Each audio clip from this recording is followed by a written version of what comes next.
प्रणाम गुरुदेव। मैं जगजीत। मैं आपके साथ शिविर भी कर चुका हूँ, दीक्षा भी ले चुका हूँ और ध्यान भी कर चुका हूँ, आपसे जुड़ा हुआ हूँ।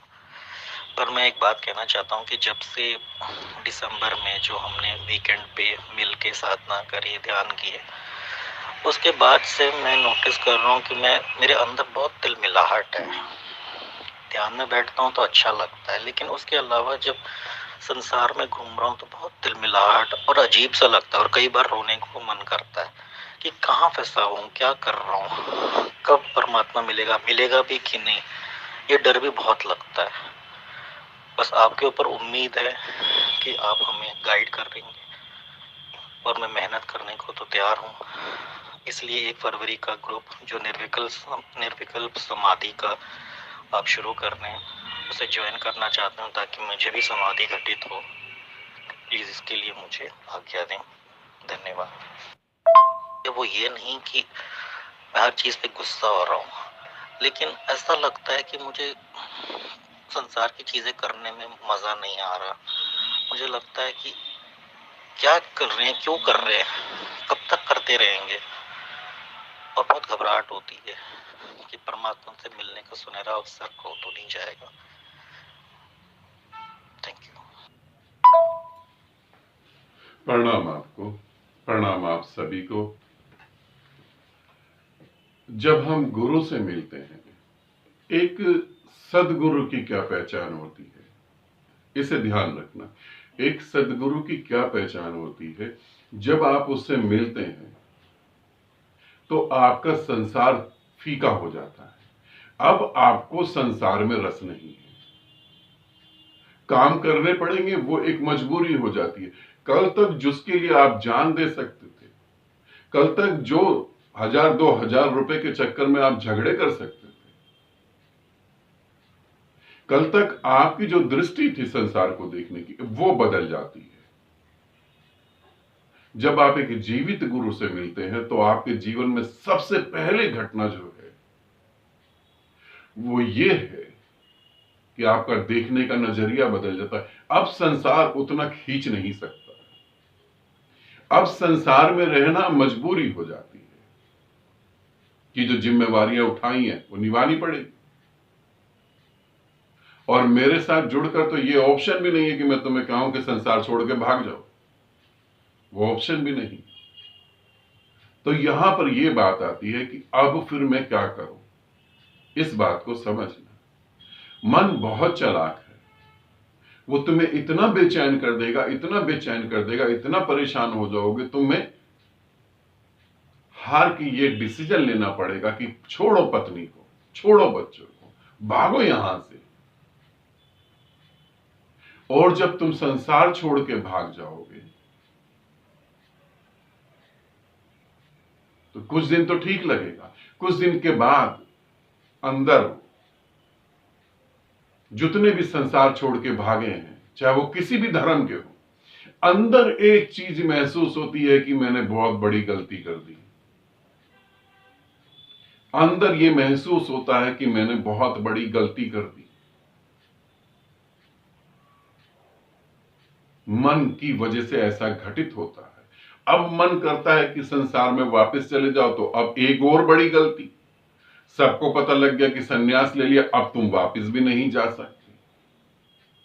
अहंकार को चोट, और अहंकार से मुक्त होने के लिए संसार छोड़ा था, अब अहंकार को चोट लगेगी तो वापस भी नहीं आ सकते। तो जब ऐसा हो तो अपने को बताएं। वैसे मैंने जगजीत को ऑडियो में तो आंसर कर दिया है, मगर आप सबको इसलिए बता रहा हूं, जब भी आपके मन में ऐसा आए तो पहली बात तो ये कि घर नहीं छोड़ना है,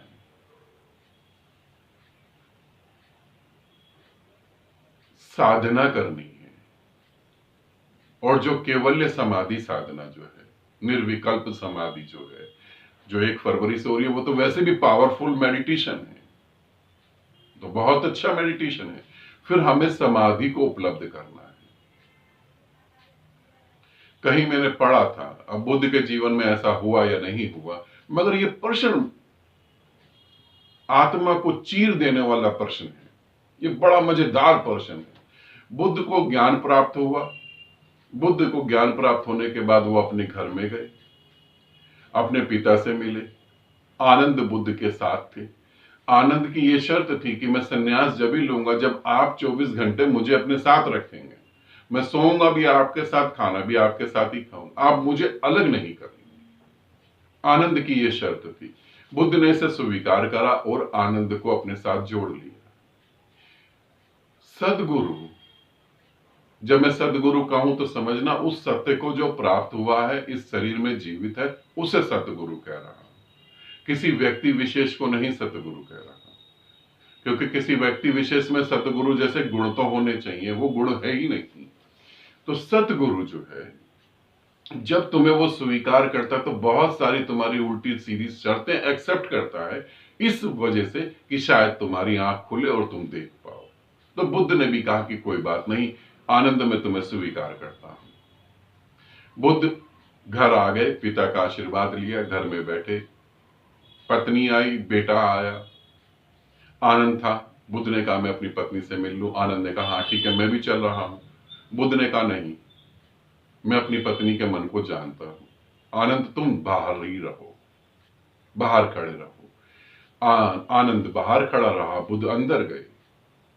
बुद्ध की पत्नी ने पांव छुए, आशीर्वाद लिया। बुद्ध ने उसकी आंखों में देखा। बुद्ध की पत्नी ने बोला कि सिर्फ मुझे एक प्रश्न का उत्तर दे दो। आप तो अब सभी प्रश्नों का उत्तर दे देते हो।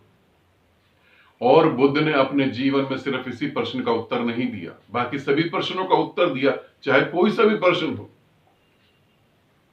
बुद्ध की पत्नी ने कहा कि जो तुम्हें जंगल में मिला, जहां भी तुम थे, जो भी तुम्हें कुछ मिला, क्या वो इस घर में तुम्हें नहीं मिल सकता था? क्या इस घर में वो है नहीं?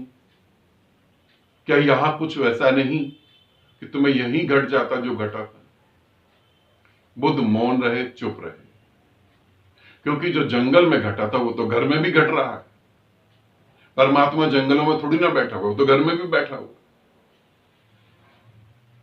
बुद्ध चुप रहे। इसीलिए जब मन ऐसी बेचैनी पैदा करे तो ये ध्यान रखना कि मुझे घर नहीं छोड़ना। बहुत सारे लोग इस बेचैनी को ना समझ के घर छोड़ देते हैं, बहुत बड़ी दिक्कत में आ जाते हैं। फिर अपने को समझाना, मेरा गुरु पे भरोसा है,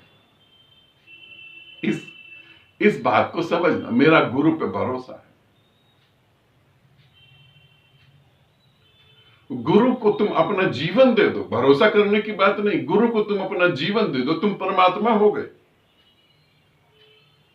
गुरु तो एक सौदेबाज है, गुरु तो एक बिजनेस वाला इंसान है। वो तो कह रहा तुम जीवन दो, मैं तुम्हें परमात्मा दे देता हूं। भरोसा तो कहीं है ही नहीं। किस बात का भरोसा? जिन्होंने अपना जीवन मुझे दिया वो परमात्मा हो गए।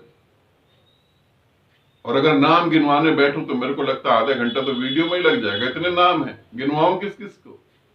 जिन्होंने अपने जीवन को बचाया वो आज भी मौत से जूझ रहे हैं, वासनाओं से लड़ रहे हैं, आज भी तर्क देके अपने को समझा रहे हैं। तो भरोसा नहीं करो, विश्वास नहीं करो, अपने से पूछो कि मैं अपना जीवन दे सकता हूं। अपने से पूछो, क्या रात को मेरे बच्चे घर पे नहीं आए, फोन स्विच ऑफ हो, बच्चों की खबर नहीं मिल पा रही, मैं रात को चैन से सो नहीं पाता,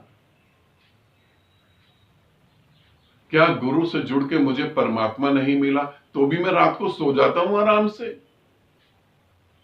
मेरे गले से नीचे खाना उतर जाता है, मुझे अभी तक परमात्मा नहीं मिला। यदि जीवन दिया होता तो ये बातें भी उठती। मैं खाना भी खा लेता हूं, शादी पार्टी में अटेंड कर लेता हूं, सब चीजें करता हूं। बेचैनी भी है, गुरु पे भरोसा भी है। गुरु पे भरोसा नहीं करना, मैं कभी नहीं कहूंगा तुम गुरु पे भरोसा करो, बिल्कुल नहीं। भरोसा करो अपनी यात्रा पे, भरोसा करो अपने समर्पण पे, भरोसा करो अपनी श्रद्धा पे, और पूछो, क्योंकि जितना परसेंट तुम मुझे दोगे उतना ही परसेंट परमात्मा तुमको मिलेगा। और यहां बहुत बड़ी गड़बड़ हो गई, जो मैंने शब्द बोले, जितना तुम मेरे को दोगे अर्थात जितना तुम निराकार को दोगे, मेरे को मतलब मेरे शरीर को नहीं, जितना तुम निराकार को दोगे उतना ही तुमको मिलेगा। एक आदमी समुंदर के पास चम्मच लेकर गया, उसने चम्मच में समुंदर भरा। एक आदमी छोटा सा बर्तन लेके गया, उसने बर्तन में समुंदर को भरा। एक आदमी बड़ा घड़ा, मटका, बड़ा बर्तन लेकर गया, उसने समुंदर को बर्तन में भर लिया, इतने बड़े बर्तन में भर लिया।